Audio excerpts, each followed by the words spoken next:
Welcome back to this channel for practice problems for actuarial exams. My name is Krzysztof Ostaszewski. You can find information about me at smarturl.it/Jedi. My advice on how to pass actuarial exams is at smarturl.it/pass. This video channel is at smarturl.it/pass actuarial exams. Here you can find information about online seminars and study manuals for exams PFM, IFM, and LTAM that I offer. So for example, if you want to look at the information about online seminars, all you need to do is type in your browser this internet address, Uniform Resource Locator. That's what URL stands for. Just type in smarturl.it/btdt-online, and there you have the information about the seminars. Now you can type the HTTP in front, but you don't have to because the browser assumes this automatically. I direct the Actuarial program at Illinois State University. You can find information about it at smarturl.it/actuary. If you would like to offer a tax-deductible donation to support our students, please go to smarturl.it/help-ISU actuary. Here's a problem for today for exam LTAM, long-term actuarial models. This is from the last exam LTAM. You are given the following information about three policyholders. The first policyholder was age 74 at policy purchase. Policy was terminated at age 75.8 as a result of death of the policyholder. The second policyholder purchased the policy at age 75. At policy termination, the policyholder was 76.5 years old, and the reason for policy termination was death. For the third policyholder, age at policy purchase was 75.5. Age at policy termination was 75.9, and the reason for policy termination was death. Calculate the estimate for Q75, the mortality at age 75, obtained from these data using the exact exposure method. Also, you need to know what the exact exposure method is.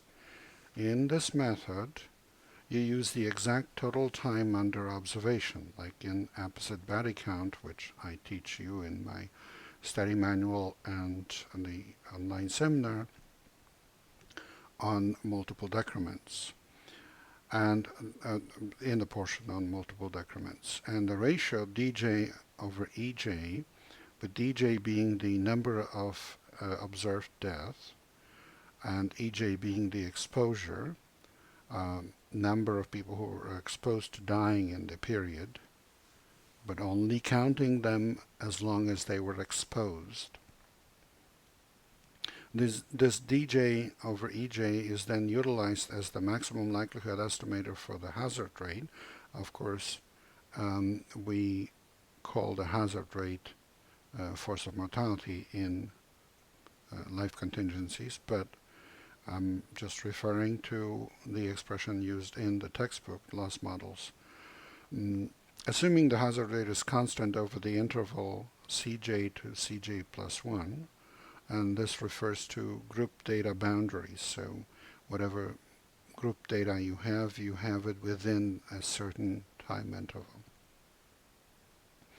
The hazard rate is converted into a conditional probability of death as follows. The probability of death is 1 minus e to the minus dj over ej. And of course that's very natural if you think about it, because dj over ej is an estimate for force of mortality, so for mu, and if you know mu, then the probability of survival over 1 year, and of course q is the probability of dying within a specific year of age. So probability of survival is e to the minus mu, and 1 minus that is probability of dying. So this is very natural if you note again that dj over ej is the estimate of the force of mortality. So that's the method. You should know it for the test. In this case, exposure for age 75 is 0.8 years for the first policyholder. Policyholder died at age 75.8 and had the policy at exact age 75, and 75.8 minus 75 is 0.8. So that policyholder had a chance to die from age 75 to age 75.8. Once dead, the policyholder had no chance of dying again between ages 75.8 and 76, so we only count the time when the policyholder could possibly die. 1 for the second policyholder, because policyholder was exact age 75 at the time of policy purchase and lived till age 76 and actually died next year but lived the whole year, and 76 minus 75 is 1. And then 0.4 for the third policyholder. This policyholder obtained the policy at age 75.5 and died at age 75.9, and 75.9 minus 75.5 is 0.4. So the total exposure E75 is 0.8 plus 1 plus 0.4, and that's 2.2. The policyholder, two policyholders died age 75, so D75 is 2. The hazard rate, force of mortality estimate, is D75 over E75, so that's 2 over 2.2, or 10 over 11. And then mortality estimate is Q75, which is 1 minus e to the minus 10 over 11.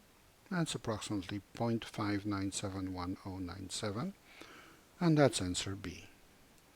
Please remember, this is copyrighted material. The problem itself belongs to the Society of Actuaries. The solution is mine. Good luck in your studies and good luck on the test.